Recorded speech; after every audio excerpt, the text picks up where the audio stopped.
observadores, bem-vindos a mais um episódio do Observa Aí, o podcast semanal do Observatório Nacional de Segurança Viária. Eu sou Rodrigo Ribeiro, Head de Comunicação e Marketing aqui do Observatório. Eu sou Paulo Guimarães, CEO do Observatório. Eu sou Pedro Borges, Head de Mobilidade Segura do Observatório. Estamos no 44º episódio. 4-4. E é um assunto bem legal, né, Paulo? A gente vai trazer aqui como um assunto principal do episódio de hoje, algo que nós vimos ontem, quarta-feira, lá no P3C, PPPs e Concessões, um evento do Connect Smart Cities, que já é um parceiro aqui do Observatório, nós fomos lá e a gente pôde participar de um painel bem interessante sobre Free Flow. O que é o Free Flow, Paulo? Free Flow. Então, antes de entrar no Free Flow, é um sistema de passagem livre que substitui as praças de pedágio por pórticos e que permite essa cobrança dinâmica sem a necessidade de parada dos veículos nos semáforos. Então, esse é o conceito principal do Free Flow. E a gente se desdobra em um monte de inovações a partir desse conceito. E acho que a primeira delas, que é legal da gente chamar a atenção, é como isso está sendo estudado e implementado no Brasil. A gente já tem experiências fora do Brasil já consolidadas, mas para o Brasil isso ainda é uma novidade. E o que precisa ser testado no Brasil? Quando a gente implementa uma nova tecnologia, traz uma inovação, você tem as questões tecnológicas e técnicas, e acho que isso está superado. Esse não é o problema do Brasil, porque o Brasil está bem posicionado na parte de tecnologia e tal, mas ele vem junto com um novo modelo regulatório. Então, é isso que está sendo discutido nesse momento.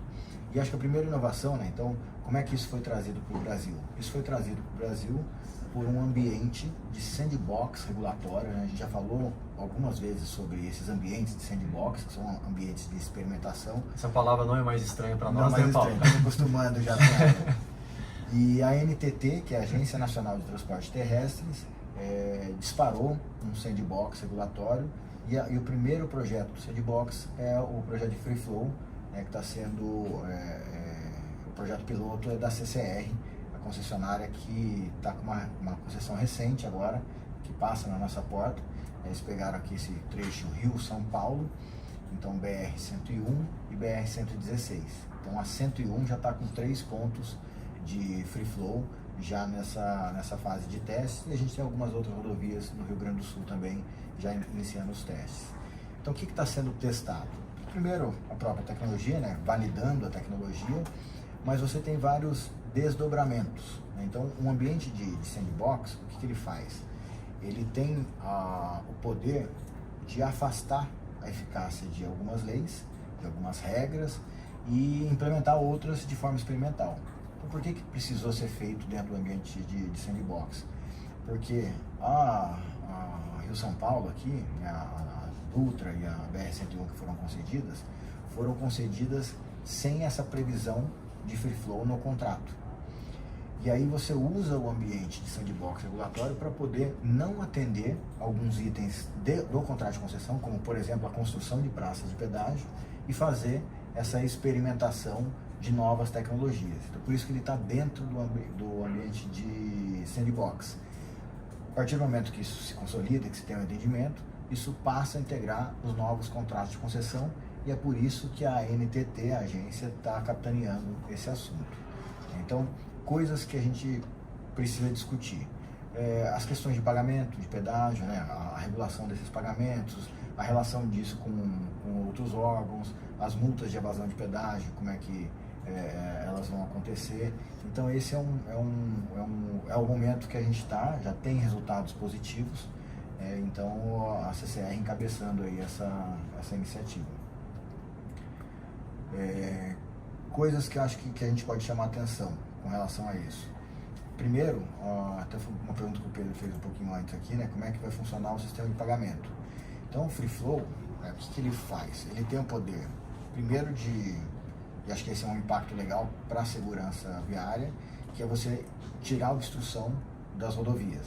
A praça de pedágio, apesar de toda a sinalização e toda aquela construção de ambiente de alerta, com sinalizações, regulamentações e tal, não deixa de ser uma situação... Um obstáculo para o fluxo. Um obstáculo, A gente tem alguns sinistros graves que acontecem em praças de pedágio, como sobe na praça, aquela coisa toda.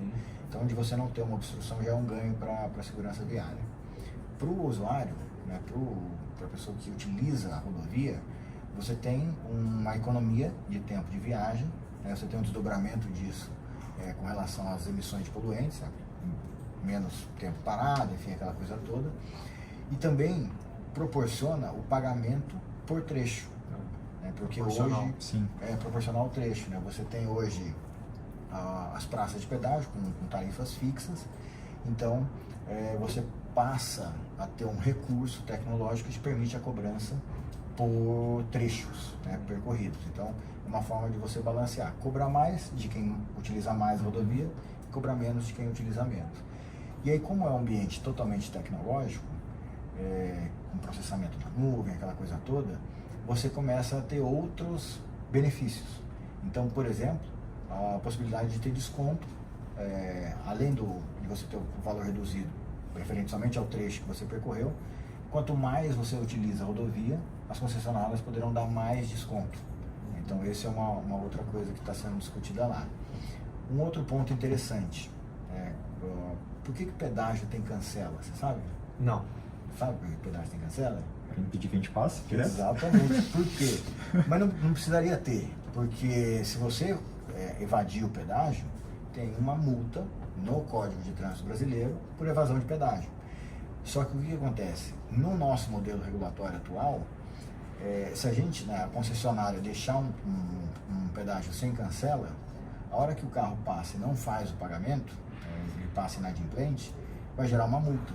Só que essa multa vai para o órgão fiscalizador e não vai para a concessionária. Então isso se configura uma evasão, uma queda de receita. Hoje, na CCR, se não me engano, está de 8% a 11% de inadimplência no trecho do Free Flow. Está diminuindo, acho que começou em 11% e agora está em 8%, acho que a informação é essa.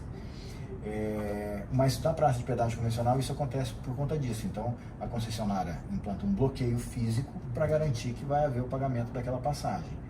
Então outra coisa que está se discutindo no ambiente regulatório do sandbox é justamente quando essa multa for aplicada por uma evasão, e que ela seja reaplicada em benefícios para os usuários que pagam, para os usuários da rodovia. Então como é que vai funcionar na prática? Essa multa ela vai para o órgão fiscalizador, porque a lei determina assim, só que ela vai para uma conta separada. Essa conta ela não vai se misturar com os outros valores de outras multas, outros tipos de multa, e aí ele vai ser reaplicado no que a gente chama de modicidade tarifária. Então o que é isso? Quando você dimensiona um valor de pedágio, você ali tem todos os custos de CAPEX e OPEX, os investimentos e os custos operacionais para se manter aquela rodovia nos padrões que foram definidos no contrato. E aí você faz uma avaliação, olha, eu tenho aqui um custo X ao longo do meu contrato de concessão, eu tenho uma previsão de fluxo de X veículos ao longo dos anos, então para cada passagem a gente vai cobrar tanto, porque isso equilibra o contrato. Tanto que de tempos em tempos, de acordo com a variação do fluxo e dos custos operacionais, principalmente, você tem reajustes nos valores do pedágio. Pode ser para cima ou para baixo, nunca é para baixo, mas a lógica do contrato de concessão é essa, Isso se chama reequilíbrio contratual com base em fluxo de caixa. Então, se isso for para frente, quando uma multa é aplicada por evasão, o órgão gestor da rodovia utiliza esse recurso para poder amortizar os custos de operação da rodovia e, consequentemente, ter um valor mais baixo de pedágio. Então, acho que isso é um negócio legal pra caramba também. E, por último, uma super informação que eu acho. A CDT, que é a Carteira Digital de Trânsito, que é um aplicativo que a gente usa aqui, a gente tem já toda a gestão do nosso veículo, da nossa habilitação por ela, já está sendo preparada, só aguardando essas viradas de chave, para que você faça a gestão do Free Flow dentro da CDT. Então você vai poder, por exemplo, adquirir créditos antecipados. Então, olha, eu vou fazer uma viagem na rodovia aqui e eu estou estimando que eu vou gastar R$100 de pedágio no Free Flow. Então eu já posso adquirir esses créditos de forma antecipada, ou posso fazer o pagamento, depois que eu fizer a passagem, fazer essa regularização da minha situação. Então é uma coisa que está avançando, é um caminho sem volta. Inclusive as próprias empresas que são gestoras de meios de pagamento, de tags, né? Veloz, Sem Parar, essas empresas que atuam nessa área, ConnectCar e tal, já estão se preparando para esse novo momento. Então, por último, acho que como é que é a tecnologia de identificação dos veículos. Aí tem 3 discussões na mesa. A primeira é o tag, né? E você já consegue hoje pela tag usar o Free Flow nesses trechos que existem. A outra é pela leitura automática de placas, né? E elas funcionam de forma redundante. Então a estimativa, né, é de 100% de identificação veicular, a não ser que tenha uma obstrução de placas, essas coisas assim, a não ser que tenha uma irregularidade. E uma terceira via, né, que já se começa a se discutir, que eu não tenho certeza se isso é viável ou não, mas é utilizar a própria placa de identificação do veículo junto com uma tag. Então, que é um pouco do conceito antigo, do antigo SINIAVE, que é o Sistema Nacional de Identificação Veicular, que não foi para frente, mas tem uma outra discussão em paralelo acontecendo com relação às placas de identificação veicular dentro daquele assunto da placa Mercosul. Então esse é o retrato do Free Flow hoje. Eles tinham trazido uma outra coisa, Paulo, daquela de alterar de 15 para 30 dias? Hoje a regulamentação diz o seguinte, que a partir da passagem, né, você tem 15 dias para regularizar a situação. Então é para identificar que houve a passagem, gerar a cobrança e fazer a cobrança. E aí a Senatran já no evento lá falou que, informou que já estão revendo isso para mudar para 30 dias. É um prazo mais razoável, é um prazo que acompanha inclusive os prazos das notificações preliminares de autuação de trânsito. Então esse é um outro assunto lá que foi colocado. É isso, e aí o Paulo fez uma intervenção lá, né, Paulo, perguntando da relação, né, se a gente consegue mensurar a questão do impacto do Free Flow na segurança viária, né? Eu fiz em nome do Pedro, inclusive, porque isso vai, na verdade, eu acredito que isso tem que se desdobrar num projeto de pesquisa mais profundo. Então hoje eles tem um indicador de segurança viária do Free Flow, mas é mais objetivo. Então assim, antes tinham tantas ocorrências, tantos sinistros nesse ponto, depois que implantou o Free Flow, passaram a ter tantas. Eu tenho uma proposta de aprimorar melhor explorar um pouco mais, né? Explorar não só o resultado final da segurança viária, mais ou menos vítimas, aquela coisa toda, mas os potenciais de risco. Então, fazer porque tem toda essa discussão também da infraestrutura, né? São pórticos que você tem que colocar na rodovia. Esse pórtico não pode estar posicionado em qualquer lugar. Você tem que pensar nos acessos, entradas e saídas para poder ter a cobertura adequada da rodovia. Então, eu acho que isso demanda ainda um projeto de pesquisa um pouco mais profundo, mais detalhado, até para a gente conseguir monetizar, então primeiro mensurar e depois monetizar, junto com a monetização da economia de emissão de carbono, aquela economia de tempo, né, a gente conseguir monetizar o benefício de uma solução como essa. Beleza. Então, em breve teremos o assunto Free Flow no nosso blog. No blog. Tem muita gente que não sabe o que é. Acho que é interessante. Bom, vamos dar uma passada aqui na nossa agenda então, Paulo. Ontem nós divulgamos o seminário de mobilidade humana seguro e sustentável. Vai acontecer no dia 6 e 7 de maio, lá em Foz do Iguaçu, e também vai, além de termos ali 2 dias de muita atividade com os representantes aí do setor, teremos o lançamento oficial da internacionalização do Maio, né? Isso. Abertura internacional do Maio. Isso. A gente tem um lançamento na Europa do Maio Amarelo, dia 28 de abril, né? Um painel que a gente vai apresentar lá, o Maio Amarelo e tal, aquela coisa toda. Mas no dia 6 e 7 é o evento do Observatório, então é um evento promovido por nós. A gente separou o evento em 2 dias de conteúdos. Primeiro dia, segurança no trânsito, então conteúdos focados.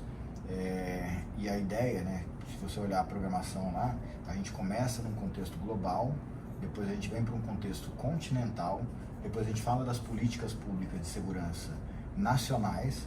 Então, por exemplo, a gente já está com um convite para a Autoridade Nacional de Segurança Rodoviária lá de Portugal apresentar o plano deles, que foi recentemente elaborado, ou revisto, né, até 2030, Argentina, Espanha e Brasil.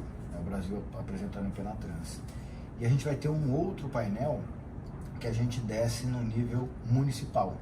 Então ali a gente tem já temos confirmados Campinas, Porto Alegre, Rio de Janeiro, e ali estão convidadas ainda Guarulhos e São Paulo, que são cidades que têm, né, já publicaram seus planos municipais de segurança no trânsito, de segurança viária. Porque a gente tem uma exigência para os municípios, né, de acordo com o porte, que eles são obrigados a terem os seus planos de mobilidade. E aí tem um itemzinho dentro do plano de mobilidade que é o plano de segurança. Então, o que a gente quer fazer é conversar com os municípios que tiraram esse itemzinho e transformaram isso num grande plano a ser perseguido. Então, até um outro projeto de pesquisa que está na mesa, Pedro, que provavelmente a gente faça com a Bloomberg, WRI e Instituto Cordial, é um levantamento dos municípios que têm planos de segurança viária e a gente, de alguma forma, avaliar os conteúdos desses planos. Legal. Não necessariamente a efetividade, talvez, mas o que um plano contempla. Contempla, o Visão Zero já está presente como conceito. O nome disso é revisão sistemática. Revisão sistemática. Você acha que Ribeirão Preto vai avançar com aquele... Eu acho que vai. Vai, né? Eu acho que eles têm total potencial para avançar. Ainda mais depois do curso, né? Eles conseguiram montar várias metas boas num workshop de 3 horas. Então, eu acho que eles têm total capacidade de fazer um ótimo plano. Eu acho que o nosso trabalho também, né, com a nossa ideia com isso, é sensibilizar os gestores públicos, né, para olhar mais para isso, porque muitas vezes a segurança no trânsito ela é renegada pelos gestores públicos, né, prefeitos, assim, porque isso envolve algumas medidas que aparentemente não são tão populares. Então, redução de velocidade é uma coisa que tem que constar nos planos, né? Radar. Fiscalização, radar, redução de espaço físico para veículo, enfim, você tem uma série de medidas que, num primeiro momento, são impopulares, mas que visam gerar um benefício para toda a sociedade. Então, com esses trabalhos, né, e o Observatório cumprindo aí a função de ser o catalisador, enfim, de colocar o assunto na mesa, a gente quer começar a gerar essas discussões. Então também é uma outra coisa que eu estou aguardando, na verdade, um retorno do pessoal da Bloomberg para ver se a gente avança em conjunto. Então, 2 pontos aqui. O gestor público que está um pouco perdido aí, ainda não sabe o que fazer com o seu plano de mobilidade. Talvez um caminho seja nos acionar aqui para ter esse workshop do Visão Zero, coordenado aí pelo Pedro e pelo Thiago. Plano de segurança viária. Plano de segurança viária dentro do plano de mobilidade urbana. E o seminário, então, para quem quiser saber um pouquinho mais como vai ser, toda a programação já definida, pode acessar o nosso site, as inscrições estão abertas. Você que queira participar, dá uma acessada lá no nosso site. Vou só dar uma passada aqui rápida na programação do seminário. Então, o primeiro dia é segurança no trânsito. A gente tem uma sessão plenária que se chama O Estado da Segurança Viária no Mundo.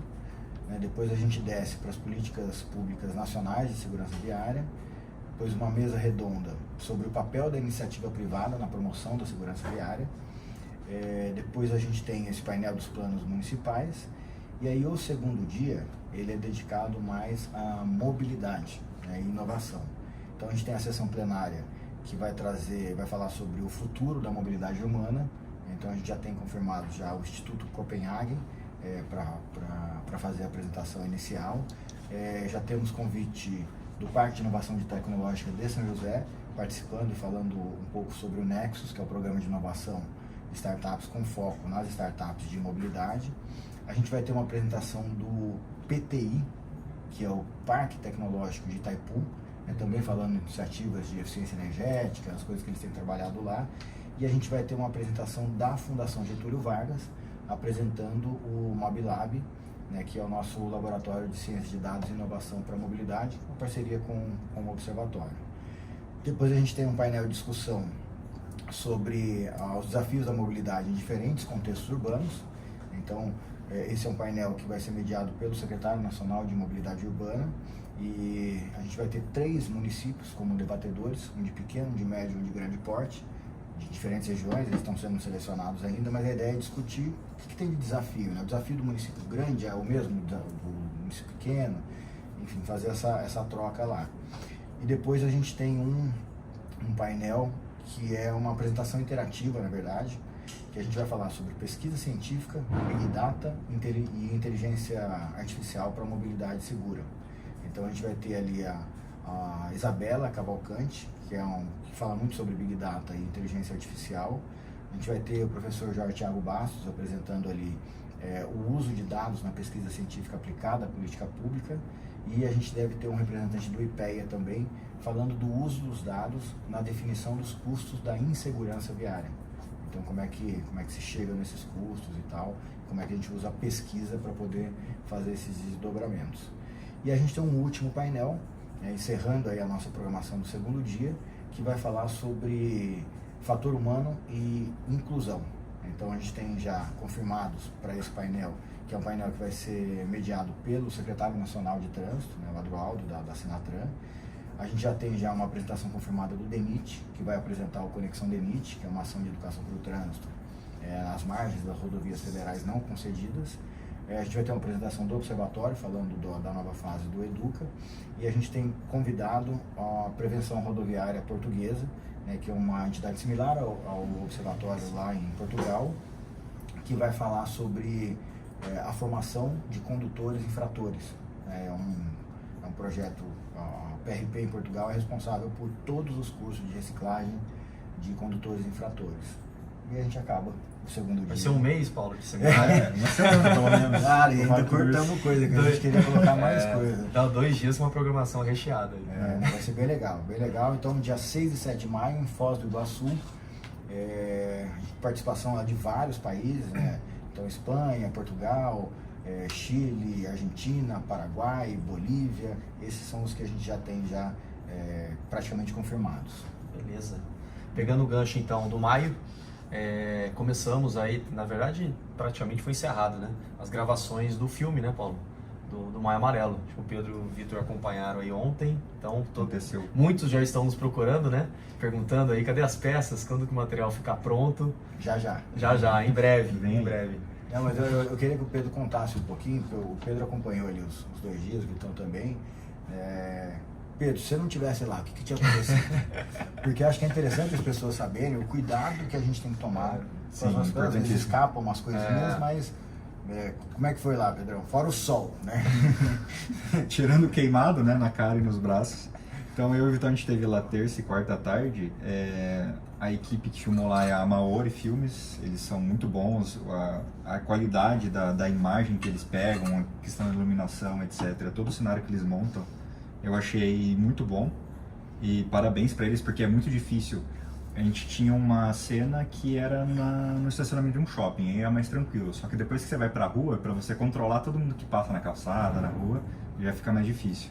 Mas foi interessante a gente estar lá porque eles estão 100% focados na qualidade da imagem, só que às vezes passa uma situação do tipo esquecer de ativar a seta ao fazer uma baliza, ao estacionar, uma fivela solta no capacete. Então esse tipo de detalhe que é importante também, ainda mais um vídeo que o 100% do foco é a segurança viária. Né? Você se sentiu Spielberg? Não. Ação, foi você que gritou lá? Não. Action! Mas muito bom, a gente tá, então finalizamos a gravação. Eu acho que lá pelo dia 10, daqui uns 10 dias, já tem as versões preliminares. A nossa ideia é até o final do mês de março já liberar as peças, porque aí os municípios, o órgão público depende de algumas contratações, é um processo um pouco mais lento para contratar aí cartaz, outdoor, essas coisas assim. Mas a gente tem, então até o dia 31 a gente deve estar liberando essas peças. E aí no dia 4 de abril a gente faz a apresentação oficial da campanha lá no Encontro Nacional de Detrans. Então a gente até ia fazer uma coletiva de imprensa no dia 3, mas surgiu essa oportunidade de lançar, de apresentar a campanha lá no evento da Associação Nacional de Detrans, contar lá todos os secretários nacionais, todos os diretores de Detran, muitos secretários e prefeituras. Já vai ter uma cobertura da imprensa no evento, então queria agradecer aí a Maria Cristina e o Janielson, o presidente, por ter feito o convite e aberto o espaço lá no evento para a gente fazer toda essa mobilização dos órgãos públicos. Beleza. E Paulo, comecinho dessa semana nós tivemos lá uma ação em João Pessoa, quer falar um pouquinho sobre? A Dani Gurgel tá por lá. E hoje, quinta-feira, está acontecendo agora lá em Natal. Uhum. Então é uma parceria que a gente tem com a Uber e com os órgãos locais. É uma blitz educativa com foco em motocicletas. Então ali a gente desenvolveu um material educativo em conjunto com a Uber, né, que é um dos mantenedores sociais e que capitaneou essa ação. A gente teve a participação ali de alguns observadores certificados, dos órgãos de trânsito, a Polícia Rodoviária Federal, os órgãos locais. Então a gente fez isso em João Pessoa na terça-feira e está fazendo hoje em Natal, dentro desse calendário de intervenções, já preparando as pessoas para o Maio Amarelo. Legal. E Paulo, essa semana ainda você participou de uma reunião para recepcionar os novos observadores certificados. Então não são mais 536? São quantos agora? Agora eu não sei. Fez a conta? Não fiz, ainda não fiz. Se não me engano, foram 54 que entraram nessa turma. O processo ele vai tendo umas fases de eliminação, né? 590. 500 deve estar chegando no... É que a gente tem uma turma que a gente não contabilizou ainda, que é a 11A, ou 11I de internacionais, que está para entrar também, mas eles estão num processo separado. E foi muito legal, porque a gente tem nessa turma 11, 15 representantes de conselhos estaduais de trânsito. Então, a gente começou lá com um pouco mais de 100 inscrições, 90 passaram no processo seletivo, depois teve mais um corte para entrada no curso, né? Não é quem quer fazer, só quem quer, tem que querer, tem que ter os requisitos necessários para se tornar um observador. E a gente teve que conseguiram se formar, acho que foram 54 nessa turma. Tá. E aí 15 representantes de conselhos estaduais de trânsito. Então é muito interessante porque eles já imediatamente se tornam representantes do movimento Maio Amarelo, desses 15 estados, para dialogar principalmente com o poder público. Então é uma parceria que a gente fez com o CETRANS, né, para reforçar um pouco mais o papel do CETRANS como o articulador estadual, né, o Conselho Estadual de Trânsito, como o articulador estadual da política estadual de trânsito. Então essa é a nossa intenção aí com essa parceria com o CETRANS. Legal. Se é interessado em ser um especialista em segurança viária, nos procure. Quem quiser se inscrever, a gente vai ter uma turma, acho que a gente deve abrir em abril ou maio, a próxima turma. Então lá no site tem uma área lá no site do observatório, tem uma área de observadores certificados e tem lá, quero me inscrever. Então clica lá, já deixa os seus dados na fila de espera, assim que a gente disparar o próximo processo, vocês já vão receber a comunicação já. A gente avisa também nas redes sociais e tal. Se o Rodrigo fizer o trabalho dele direito, todo mundo fica sabendo. Pô, tá sentindo falta de uma cobrança? Bom, para fechar nossa agenda aqui, a Sindiceg Santa Catarina renovou o contrato para o Laço Amarelo. E aí, vamos abrir aqui a peça de março, né? Março, mais uma vez, a gente segue o calendário do CONTRAN.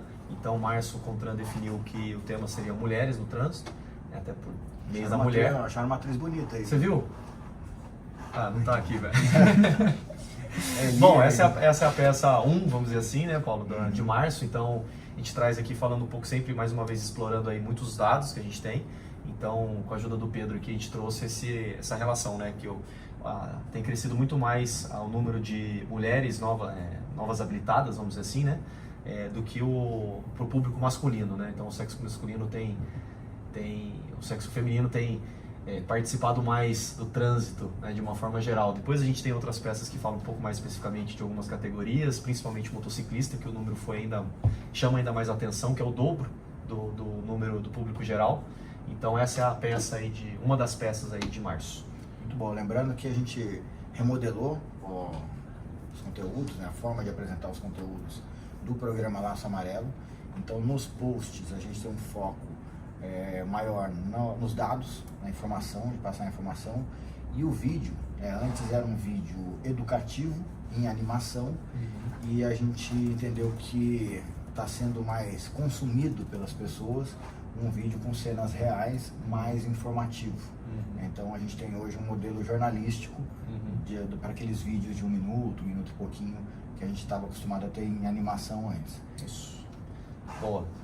Vamos para a nossa dica e curiosidade? Vamos lá. Se quiser, é só dar uma seta aqui, então. Ó. Posso? Hoje eu trouxe de novo, né? A Agnes me ajuda bastante nessa parte. Faz. A Nets, mas tem umas coisas interessantes, Isso aqui falando um pouco sobre os dirigíveis. Então, acho que todo mundo já ouviu falar da história do Zeppelin, né? Que era aquele dirigível. Ele está voltando a ser estudado. Então, ele, apesar de não ter uma relação direta com o nosso assunto aqui, a gente trata de transporte terrestre, mas esse pode ter um impacto positivo, porque hoje, principalmente no Brasil, o nosso modelo, a nossa matriz de transporte, ela é muito focada no rodoviarismo, e aí eu tenho desdobramento para a segurança viária. Então, quanto menor exposição, né, mais seguro as rodovias vão se tornar, e aí isso passa a ser uma opção de transporte de carga. Acho que tem mais algumas telinhas aí, mais algumas informações. Então, os Estados Unidos e a Europa já estão desenvolvendo e testando novos dirigíveis, para principalmente áreas remotas, que não tem infraestrutura, né? Às vezes você tem dificuldade para atender uma área mais remota, que não tem via pavimentada e tal. Então, o dirigível pode ser uma opção. Ele tem uma capacidade de carga e eficiência energética grande, né? Porque quando você compara com um avião tradicional, né, uma aeronave tradicional, só que ele tem alguns pontos negativos, que eu acho que estão próxima, né? Ela tem uma velocidade mais baixa, ela está muito vulnerável às condições meteorológicas e precisa de uma infraestrutura especial para ancoragem, para atracar, parte de manutenção. Então isso também faz parte do desenvolvimento, mas é uma solução antiga de transporte que está sendo retomada aí pelas grandes empresas de transporte de carga. Beleza. E a dica, Pedrão? Minha dica é um pouco misturada com curiosidade essa semana. Esses dias eu respondi uma entrevista para Cães e Gatos sobre transporte de pets seguro.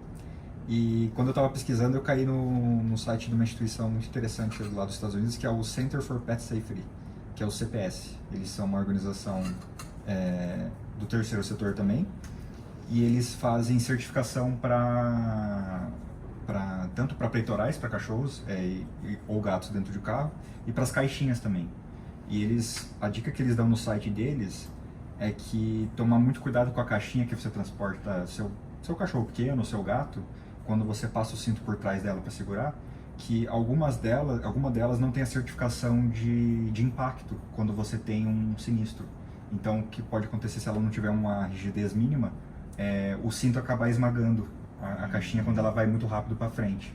Então, sempre tomar muito cuidado com a estrutura do produto que você compra para carregar seu pet. Interessante. Essa eu não sabia, mas realmente.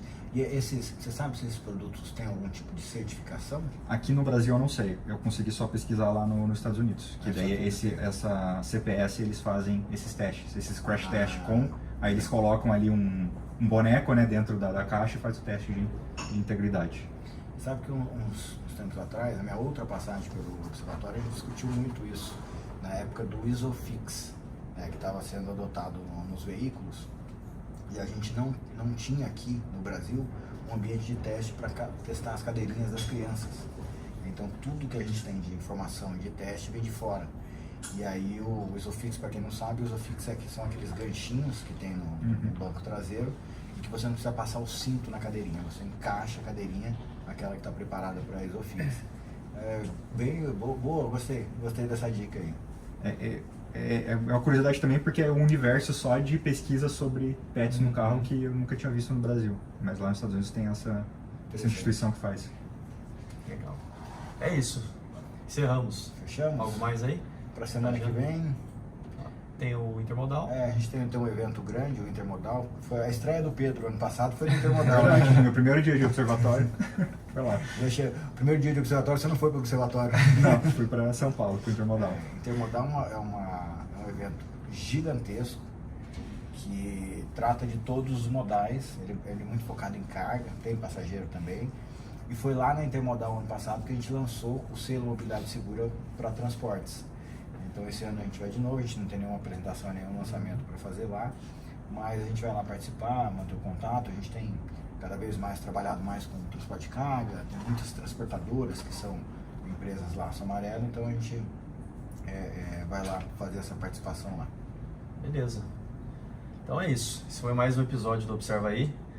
Gostaria de agradecer a toda a nossa rede, aos mantenedores do Observatório, a Braciclo, a Anfávia, a CNTC, Senat TL, né, Sistema Transporte, Gol Plus. Ah lá. Agradecimento especial para o Gustavo Faria, CEO da Gol Plus, que esteve aqui no Observatório. Esteve aqui, o Observatório está saindo junto com o Prosa de Junto. Então, hoje a gente tem então 2 episódios. Né? Isso, além do episódio aqui do Observa Aí, nós teremos também o episódio do Prosa de Trânsito, que foi retomado esse ano. O primeiro já foi feito agora em janeiro com o Joelson da Gringo.